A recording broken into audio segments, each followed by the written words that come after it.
And we're live. It's Whiskey Watches the Wheels, and I am the phenomenal Matt Green here with my boys tonight. We're going to kick it off. Gentlemen, introduce yourselves. I'm Casey. I'm James. I'm Kevin. Oh, Kevin. Well, we got some good stuff tonight that we're going to go over, and I can't wait to get into it because I love seeing Kevin all fired up. But before we do that, let's do our wristwatch check. What are y'all wearing tonight? You tell me. Well, I want to go last. Okay, I'll go first. I'll go first. Okay, Yeah. Kevin. I have this nice Mexican tan line. Look at that tan line, man. At least that shows you go in the sun because my shit's just white, same color as me. No watch today, which I thought about getting one, and I was going to put it on, and I had work on that 993, and I made the mistake of wearing a watch, and it got glue. We're taking the glue off of the bottom of the interior, and it just turns into jelly, and you touch it and it smears. So I actually had my Pepsi on and I couldn't even get that glue off. It was like, oh my. So today I was like, I'm not wearing, needless to say, I actually did not work on the car today. Bert did it all. So yeah, but you're excused for that alone. Did you oversee though? Did you? I was busy doing other stuff. All right. Well, Cool. I thought we were doing that thing. So I wore the SKX 009. Sweet. Let's see it. There you go. Oh, it's so Nice. pretty. Oh, look. It is. And there's a big picture of it behind Kevin's head. There you go. Like Kevin said. Yeah. I can't see all of Kevin's. Oh, Okay. Well, when I talk, you'll see it. Got it. Yeah. But today, in fact, I was actually wearing the Time Sonar, right? The first Seiko I purchased. And little quick story about that is I think I've bitched about it on here before a long time ago, but that it doesn't keep time very well. And I was frustrated by that, especially because it was like my first one. And after Matt had his little experience, I went ahead and purchased one of the demagnetizers and sat it on that thing. And today it kept time all day. Like it was within a minute all day long.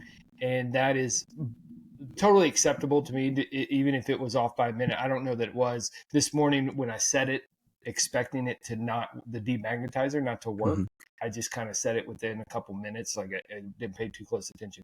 How far off was it? Yesterday when I wore it, I was losing several minutes per 5 hours. I know that's a weird time frame, but that's just when I noticed and had looked. But it was several minutes. So that would have been probably 10 minutes during a day. 20 minutes. Yeah. Wow. 20 minutes during the day. And yours was going slow, right? Correct. I was slow. See, so my SKX, I was losing several minutes an hour fast. Oh, that's like literally, 3 hours later, and it would be 15 minutes ahead. Oh, that's really bad too. So you were gaining, not losing. I was gaining time. Yeah. So maybe the story is if your watch is losing or gaining that much time that quickly, maybe that is just a simple demag issue. And like I said, I set it on the thing that looks like a stupid play box, and you hit a red button and it kind of vibrates a little bit. Did you lift it up and down like you're supposed to whenever? Or did you just leave it there? We don't want to know what goes on in your bedroom. Yeah.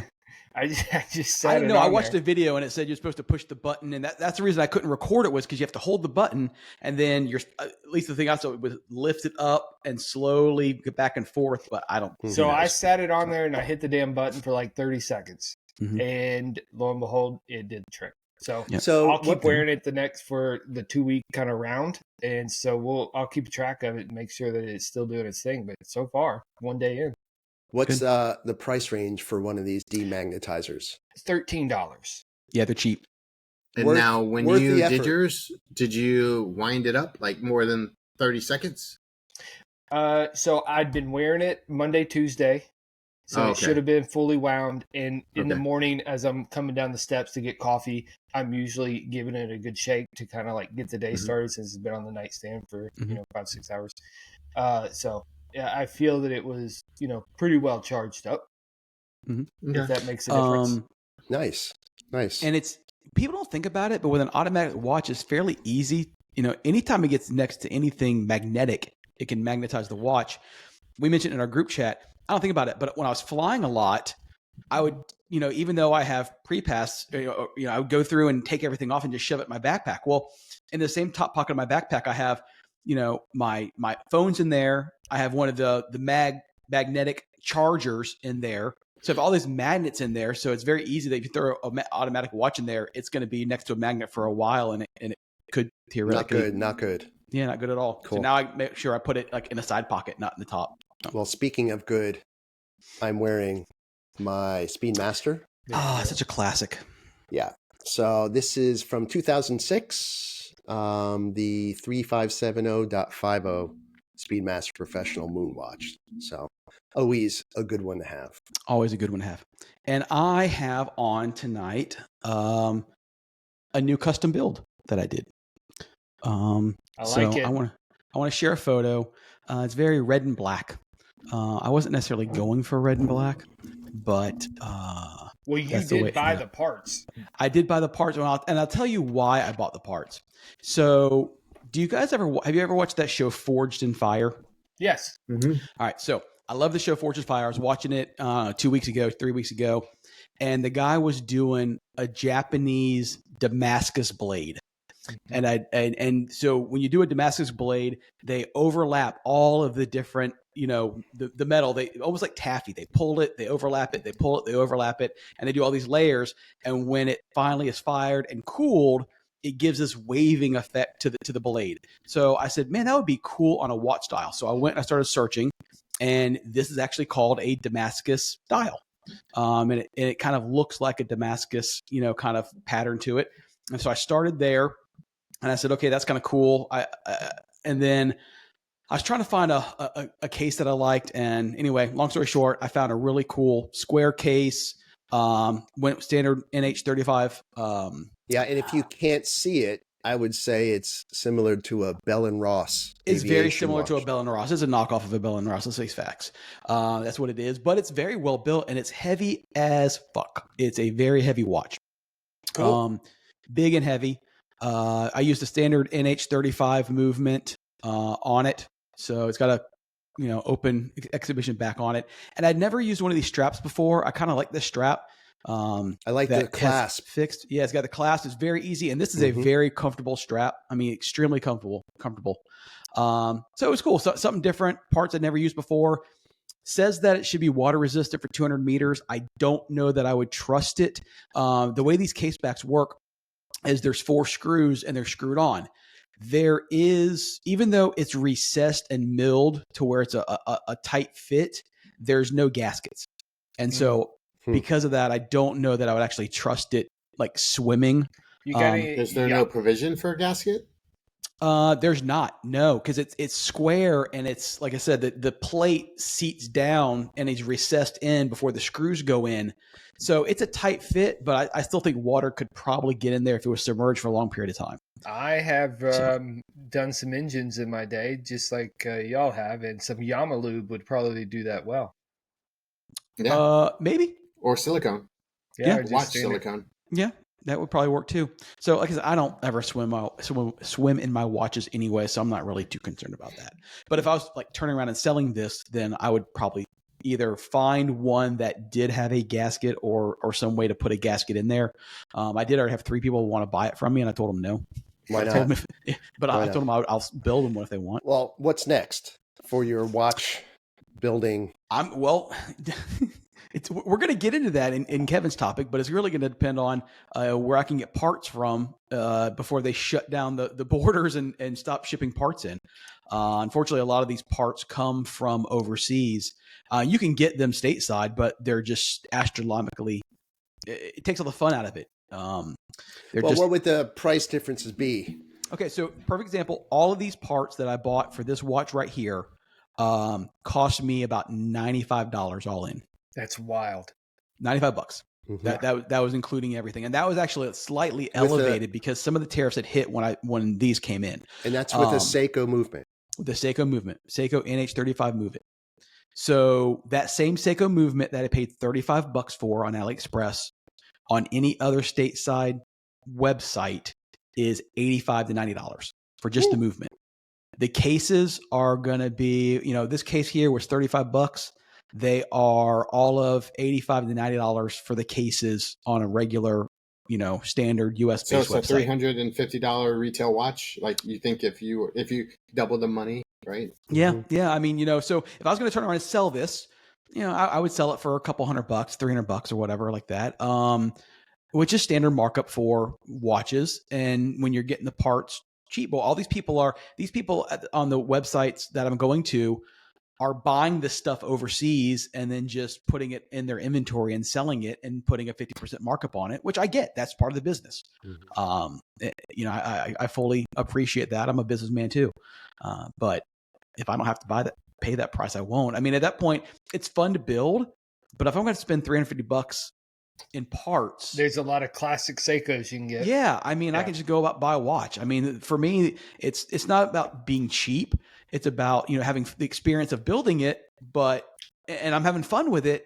But at the end of the day, if I was to try to resell it, which I'm not, but if I was, I want to make a little bit of profit. And if I got $350 in parts, I'm not going to turn around and sell this for $400 and no one's going to buy it. But there's also the fun factor where if you're paying the premium, it takes it away, right? So I would be worried about messing up a $300 worth of parts as opposed to half that.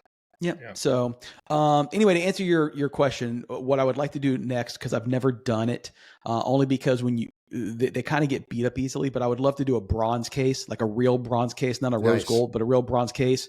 Maybe something classic with a NATO strap and maybe like a nice green face with some gold accents or something, something a little classic. So I don't know, that would be the next build if I was able to find the parts at the right price. Cool. Interesting. Something not so in your face. But so that's the wristwatch check. And Kevin threw this up and he's had some issues. So let's just get into it, buddy. You having some supply issues or?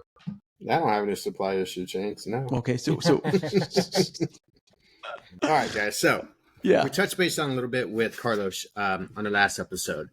So offline, I talked about some, I guess, a pet peeve of mine, and I know we all face it. So this is kind of, I don't know, I wanted to talk about it a while ago.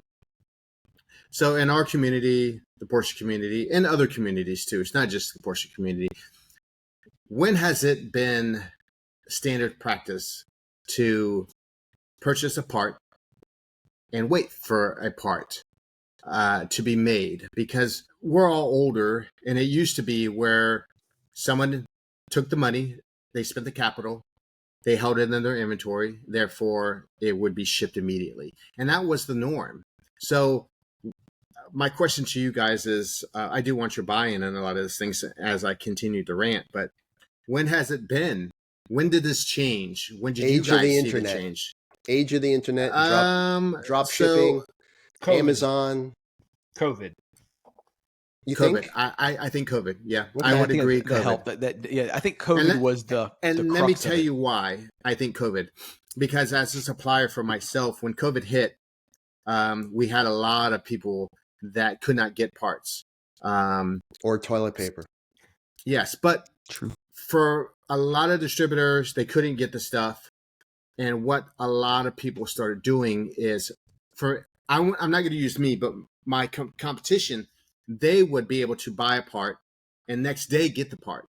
So they would put on their site in stock because they could either drop ship it or they could just get it to their warehouse and ship it out. And that was, we used to do that in 2006, 2007 with motorcycle parts at the dealership.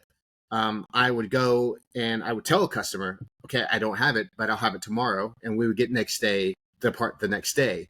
When COVID happened, so many people didn't have parts. And I think what happened was the business owner was, hey, they still want the money. They would take the money and then they would go to their distributor or warehouse, try to place the order, and it wasn't there. But they have the money. And instead of taking the money and giving it back to the consumer and saying, I don't have the money, they kept it. And then they made excuses. So Go ahead, Casey. Here's my take on it, which is the same outcome as what you're saying. But we had COVID where artificially, in an extremely short period of time, we had demand that skyrocketed, right? Because we were all sitting at home doing nothing. So what did we do? We ordered a whole bunch of shit to do, to work on, to play with, whatever. And all that demand in a short period of time, we couldn't, our factory workers, shipping channels, etc., weren't functioning. So all that inventory bled out very quickly. And just overnight almost, our supply chain had to go from we have it available to we will get it for you. And people just had to accept it because you had no other option. And that has just continued because that financial burden shifted from you, Kevin, the supplier, onto the customer, where we're funding it up front, whereas historically, as you're saying, it was all on the business owner to put up those dollars and have things available. And like I said, it changed overnight. It changed extremely quickly, and people just accepted it because they had money in their pocket, right? We all didn't get those checks, but a lot of people got those checks. They were sent out. They burned through that money by buying stuff, which we were all encouraged to do. And then nothing was available, so you had to wait a week or 2 weeks. And then when we didn't work for, I was out of work for 6 weeks, no surgery for 6 weeks. People just had to sit and wait. And I think that we being the market got used to it, and now it's just accepted as the It norm. got normalized, just like Mhm. many other things have been normalized. Yep. Right. We just now accept it. What's interesting is this has now made it into the product businesses where it wasn't uncommon for, say, you needed a new roof, you had to put up your 50% before it was even started, or you had to prepay for an addition or plumbing, et cetera, et cetera.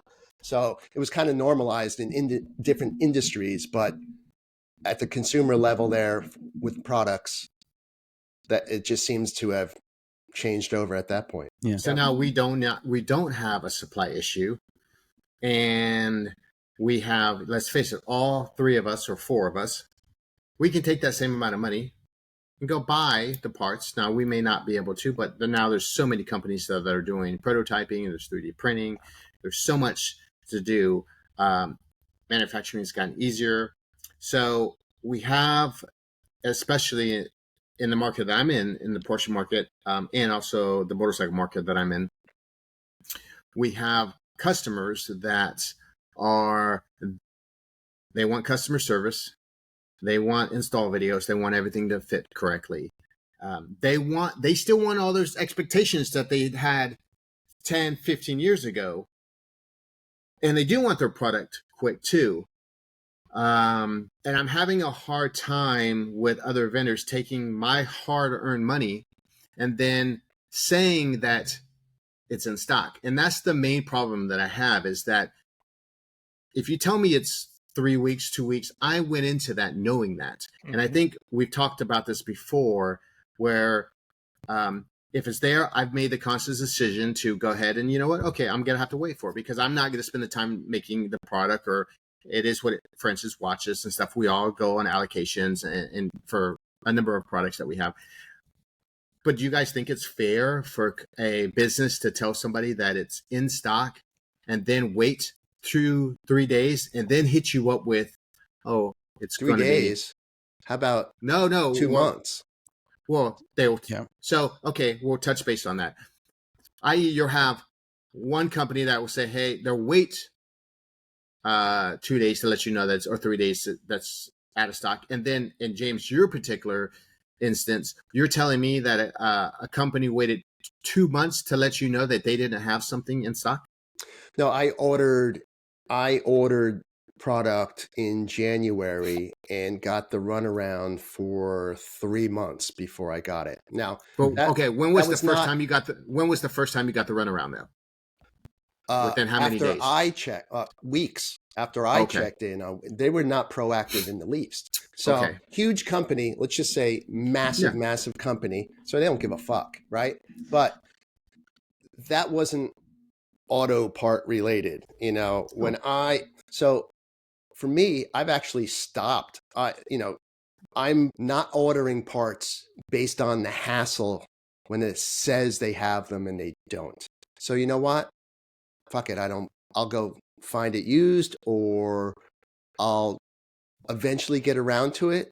But I'm actually holding off on ordering stuff because it's a hassle.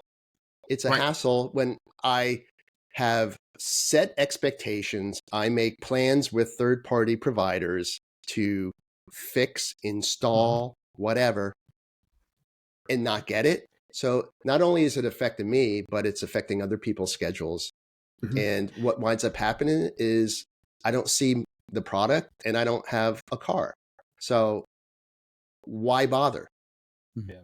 I have Kevin, and I know where you're eventually going to end up with this, and I think that you should discuss it in depth. But I have a product that I just officially purchased today that I have been waiting for 3 months, but I was told up front, I don't have this in stock.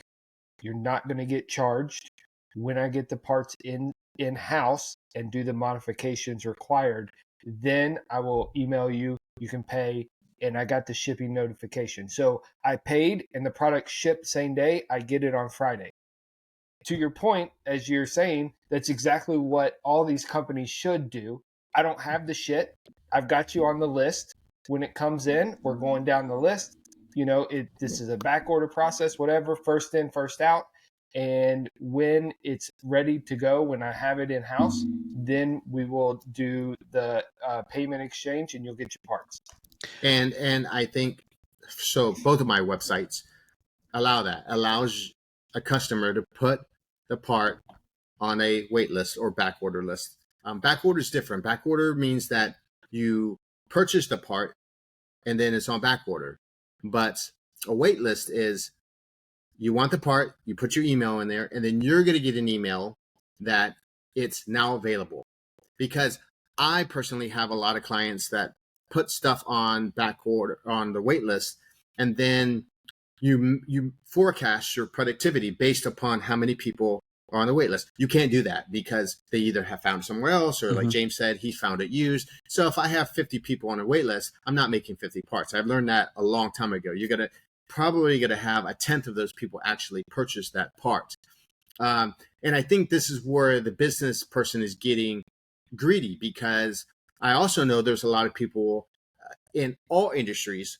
They take your money, they spend the money, and then you're like James is doing, and he lucked out because this is a big company. But small companies, now you're fighting for your part, you're threatening, you're doing.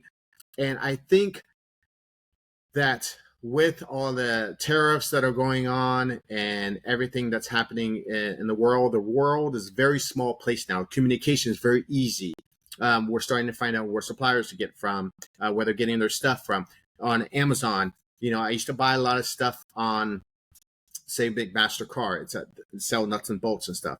And they were double the price. And then I started looking at, oh, wait a second, let me look at this nut and bolt that I need because I don't have it in stock. Oh, Amazon has it. All of that's going to go away. So you're going to have to go back to maybe the McMaster car that's carrying the part, that's carrying the inventory. But my rant is that we have so many people that, for me, I get a lot of parts where people say, hey, I'm tired of this. Can you make this part for me? Sure. Does it have a patent on it? No, it doesn't have a patent on it. Okay, yeah, I'll make it. I don't want, somebody took my money. It took me 6 weeks to get the part. Or 6 weeks I haven't gotten the part. Or 6 months. Not get it. Yes, or not get the parts. Right. So well, first of all, I know I'm not in the wrong because, a lot of people talk about like IP and stuff like that. They've done the research, they did the development of the part. Well, fine, great, get a patent on it. But you're not going to get a patent on a $30 part. And the same thing with, everybody saying this, hey, you're making this part someone else makes. Well, we live in a society that you can go to Walmart, get Tastios, or Cheerios. You can buy an Amazon charger, which most people don't have. We have a knockoff one from the gas station. But how is that different than when somebody's doing it to you? Especially when you're taking someone's hard-earned money and not giving them the part. you don't have the part to sell in the first place. You're literally, in my eyes, you're stealing from somebody, especially when you're telling them we have the part in stock. Well, you are, and I believe it's consumer fraud. I don't think you're allowed to charge, but as most rules are these days, they don't really exist. So Right. you're not supposed to charge if you don't have the part. Yeah. Well, I mean, because like you just said, James, for a roof, you can't take somebody's money for a roof. And in Florida, that's people are getting prosecuted right now. They're taking people's money and they're not doing the job. Mm-hmm. And it's taking 3 months. Next thing you know, this guy's getting locked up for fraud. I mean, one would say the same thing if I bought, I don't know, a flowboard from somebody in 3 months. Well, can I call the news channel and say, hey, this guy took my money? No. Or some wheels or whatever the case is. Like we have that in my other business, my motorcycle business. And then people, they go. So do you think we're ever going to, I'm tired of other people coming to me and saying, oh, you're making this guy's part. You're making, yeah. So fucking what? Like I am making a part. You don't have the part in stock. You're making the part and delivering the part. correct. Yes. So do you think? So what you're asking? Do you think we're going to go back to it? It's No. only educated buyers who have decided that they're done with the bullshit and have decided that I will find a way to get this part that I need. I will go to a supplier that I trust. Mhm. And the only way you can do that is by advertising and word of mouth, essentially, anymore, right? Because you can't hardly trust a lot of the internet, because that's where we're having the problem anyway. And so you're going by word of mouth to, hey, where'd you get that shifter? From this guy. He makes it for you right on the spot, or he's got them in stock. Where did you get that done?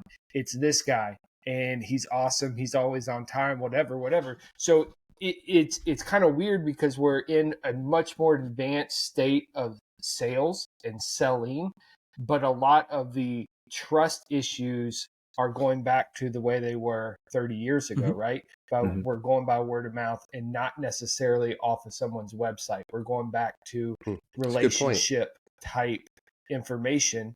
And I think just via text. We're not talking to each other. We're just doing it via exactly, text. Exactly. Or right. forums. Yeah. But you're trying to rely on someone who's had a positive experience, and not some Joe Blow off the internet or the company's website, because as we've stated, Or influencer. in a lot of words here, that you can't trust it because who knows if they actually have something in stock. I just dealt firsthand on this. You guys know. So last October, I bought my son a set of custom seat covers for Christmas. I ordered them in October. They were supposed to be in stock. Now I knew that they were going to be custom made for his Elantra because they asked for photos and all the different various angles and things. But they were supposed to be a max of 2 or 3 weeks. And I literally just received them last week. It took 6 months to get them. That could be a head count thing as well. Yeah. So and again, that's the same thing we go back to, Matt, is that they've taken your money, and for big corporations, I mean, that are taking money, we're talking like Fortune 500 companies, or even just big companies. They're taking that money and they're putting that money somewhere else. And I mean, there's a thing right now that Starbucks is one of the biggest banks out there right now for gift cards and refilling gift cards for people. And you're not getting any money for this. I mean, it's a great strategy, but for what we're dealing with, we're taking people's, or not me, but other people taking people's money. And if you don't know how to manage and you're spending that money, you're taking a big gamble that that person may produce the part, may go out of business between those 6 months, or just say, hey, fuck you, you're not getting the part. And now you have to fight for the part. And in the Porsche part scene and in the motorcycle parts, we're not talking $30 parts here. We're talking $100 parts, $200 parts, $500 parts. It happens in my industry all the time, dude. I mean, you'll hear from homeowners that give general contractors X amount of dollars, and then even though they're great at what they do, they can't manage money. I hate to say it this way, but sometimes they get deported, or they get a divorce, or any number of things causes them to fold, and this is like thousands of dollars that they're just gone, and these people are out.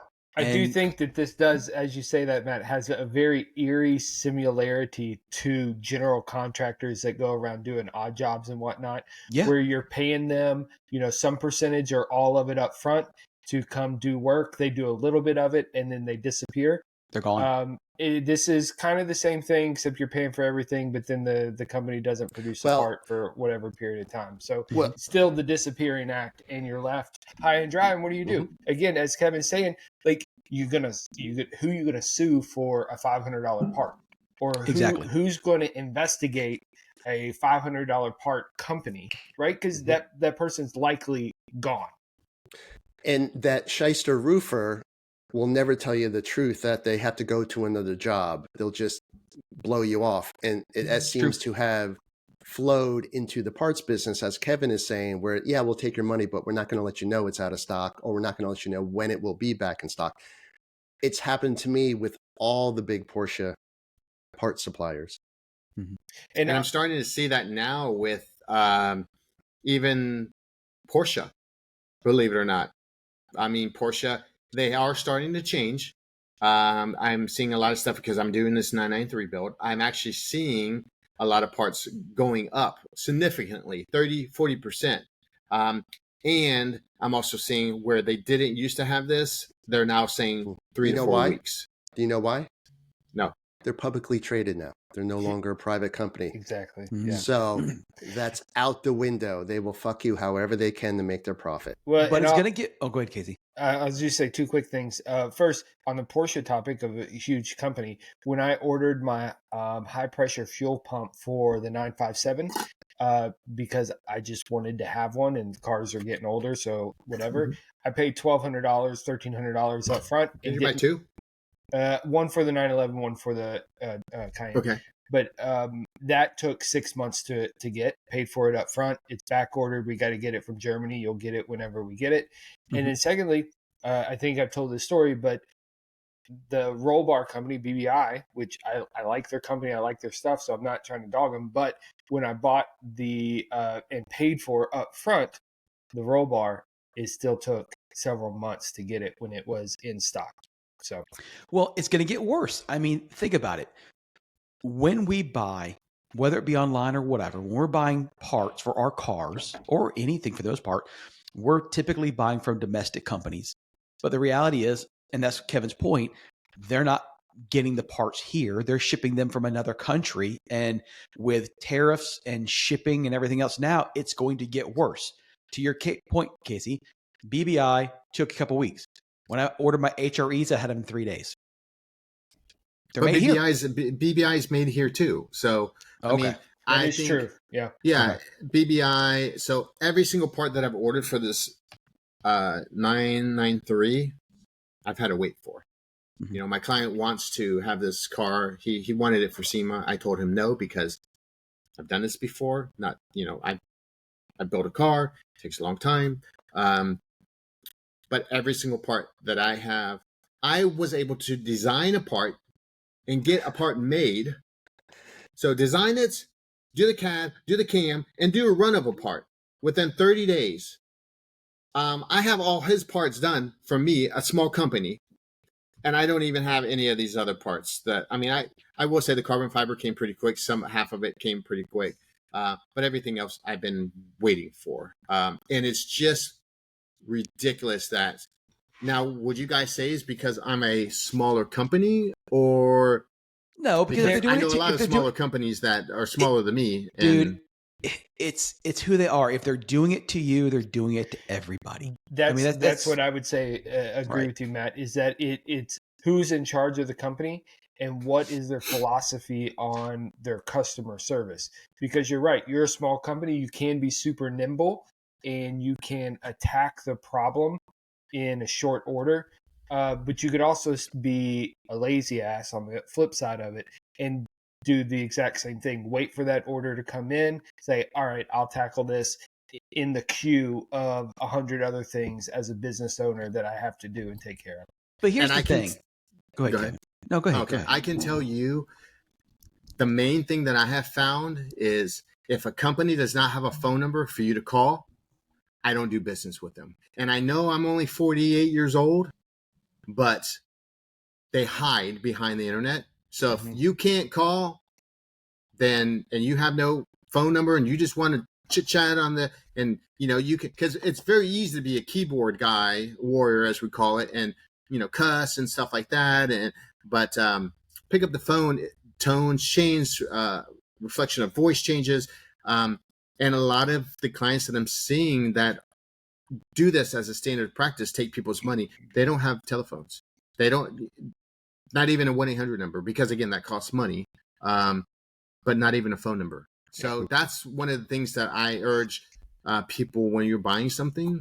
And this isn't like a, I don't know, a Public rant service on, announcement. No, this public is service a announcement. PSA. But definitely, if you want to keep your money, and money is getting tighter right now, everything's changing. It's getting more expensive. I think you guys are going to find out. And when I say you guys, I mean you and the listeners, being in the manufacturing industry, things are going to change. And the reason why I say that is because most of my tools are made from China or Europe. Mhm. When I say tools, I mean the cutting tools, the oil to cut, the aluminum. We don't used make to get shit. We don't make shit here. We don't make anything here. Nope. So all of that is going to trickle down. And for me, I get made fun of at work and by a lot of my other friends because I'm such a tightwad. I have Excel spreadsheets for every single part. When I'm for the bolt, for the wrapping. If you see, because you have to. And I just had a meeting with my employees about this. But well, hey, there's nothing wrong with that. You don't think the penny pinchers in a Fortune 500 company are worried about how much wrap it takes to get their product out the door? They are. Yeah.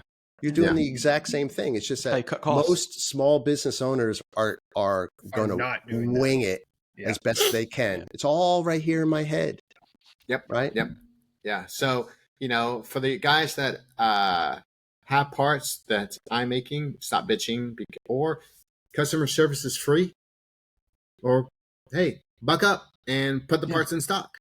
Because I don't just look at something and go, oh yeah, that looks great, I'm going to make. No, every single part that I've made, it's been from a client coming to me saying, I'm tired of this person. I don't like this. It didn't fit.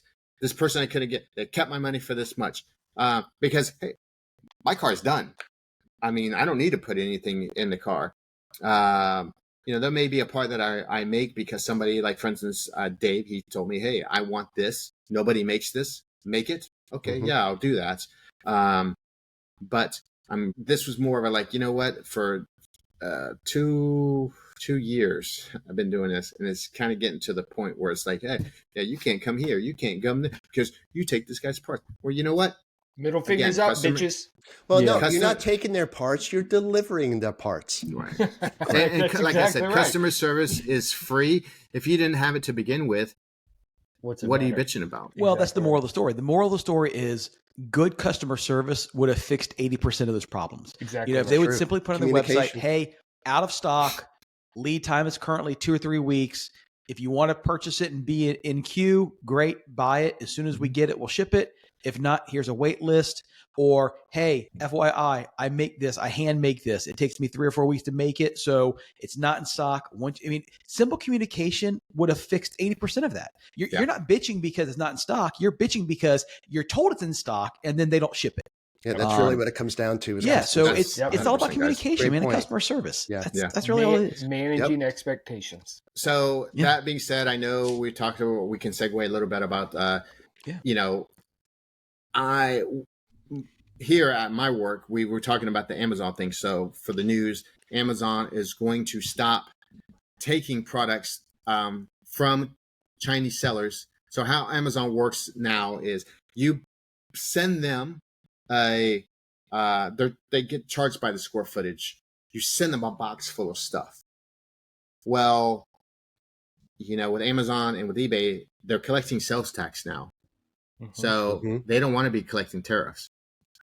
So their job is not going to be, oh, I have all this stuff, I got to pay tariffs, and I'm going to roll that into the price. That's not how that's going to work. So they're supposedly going to be ending all orders coming from overseas, either direct shipment from overseas, because I do get stuff direct ship from, you guys see it. It's, it takes 5 days and it says Chung Li, LTD. Yeah. That's going to cease.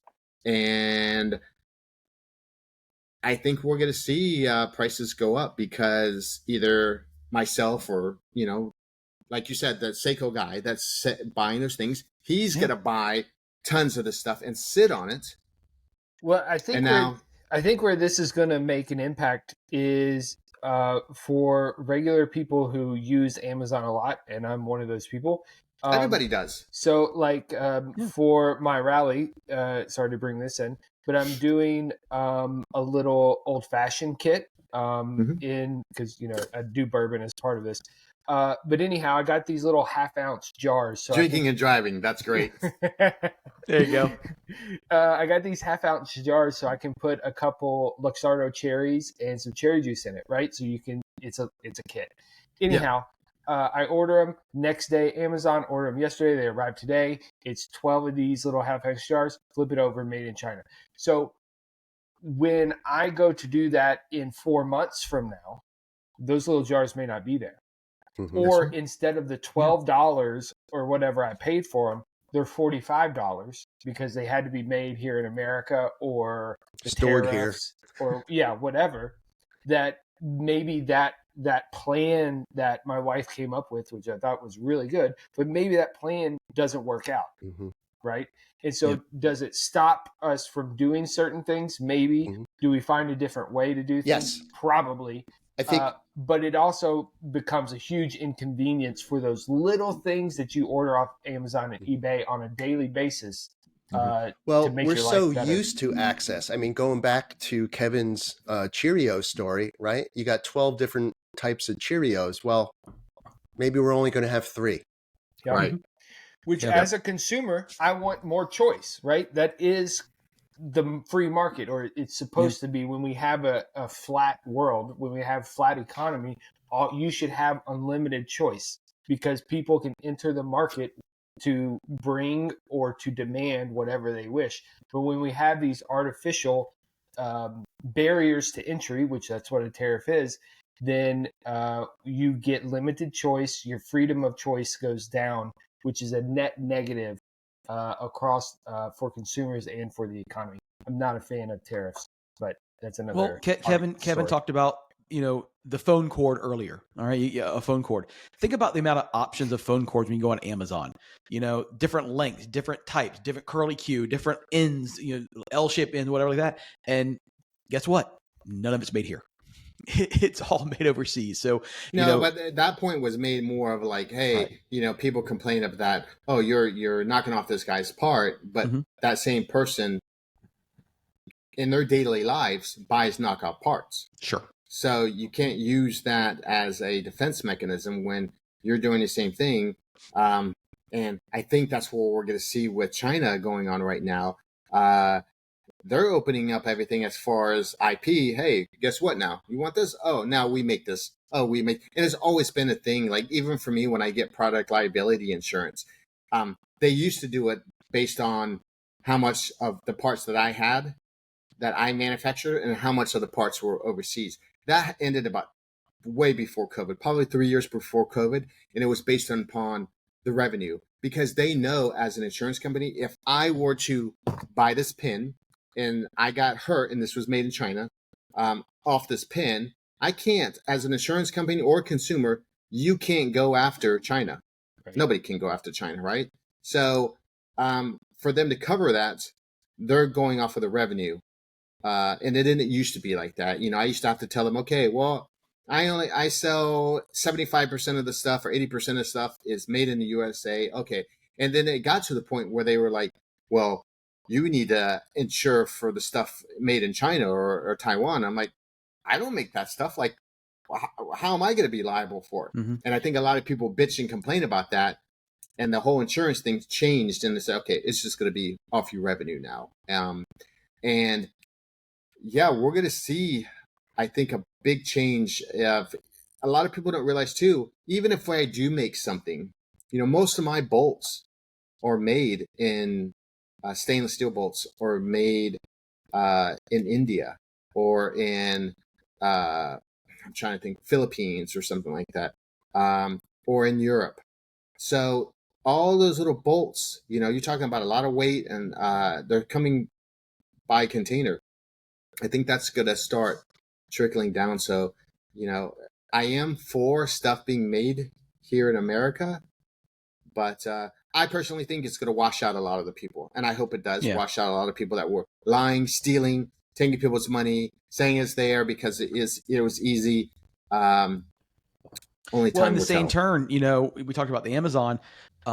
It just announced today that starting on April 27th, the Hong Kong Postal Service, in conjunction with the larger Chinese Postal Service, is slated to stop airmail to the U.S. on anything produced over there. Small packages. Because they So can't. that's eBay. That's half your eBay stuff. Right. So it said eBay, Temu, Shein, and AliExpress are going to be the hardest hit from that. And that's what I was talking about earlier with the watch. I mean, yeah, I can order parts on AliExpress. They've already gone up, but I don't know if I'll ever get them, because that's how they get here. And they're fast. I'm not going to lie to you. I mean, I order parts and literally in less than 7 days, I have them. I mean, it's a fast system. But Listen, So we'll see what happens. Well, I hope this episode ages very poorly because these tariffs will just kind of go away. Yeah. Take care of themselves. But the topics themselves, though, regardless of what is going on global trade, is still going to be pertinent. I mean, these things, even if they're not an issue 5 weeks from now, can easily become an issue quickly. Exactly. We didn't have tariff 2 years ago when I was making these Porsche parts here. And it's that whole subject is more of taking people's money and not producing the parts, being lazy, stealing from people and stuff like that. And like I said, we all deal with that. I mean, James, in your industry, because you're a service provider, you cannot do that. Like people would be like, "Oh, you don't want to make my site? Oh, fine, okay, I'm not paying you. I'm going somewhere else." But it seems like if it's a tangible or you don't item, pay me, your site goes away. Right. That's right. Right. Yeah, So turn it off. It's exactly. Not bringing politics in this, but there's some trust there. I'm all for making more in the U.S. Do I think we need to make everything? No. I'm all for making more. But the tariffs, in some ways, have some good aspects, some bad aspects. I'm in the natural stone industry. Guess what? We don't quarry a lot of natural stone in the United States. It all comes from overseas, various countries. So all of my customers are freaking the fuck out and ordering shit like by the container from me as much as possible right now because they don't know if the price is going to go up 30% 3 weeks from now. They just don't know. And I have a maybe slightly different take, but it all comes back to the same thing. But I'm all just about freedom. Mm-hmm. And if people want to buy the cheapest widget, then why we should be able to purchase it from who's ever producing that cheapest widget. If you choose to buy a value widget and it comes from a different company, please go buy the value widget. If you want an American-made widget, I believe that you should be able to buy that same widget, American-made, if there's a market and someone willing to do it. And so that is my whole philosophy is I don't care where something necessarily comes from.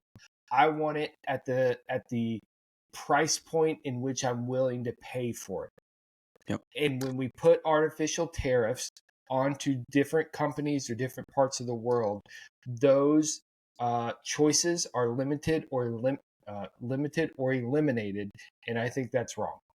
So to your point, the tariffs I think they're only there because we're being charged the same tariffs. Correct. I agree. I understand that aspect of it. Mm-hmm. I disagree with tariffs on any and every level.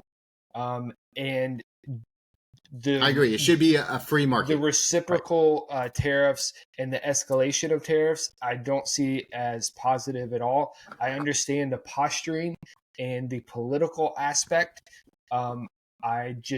It's very hard for me to get behind any of them because I disagree with them from my core and my base, James, what's your take on it? There is no free open market anywhere.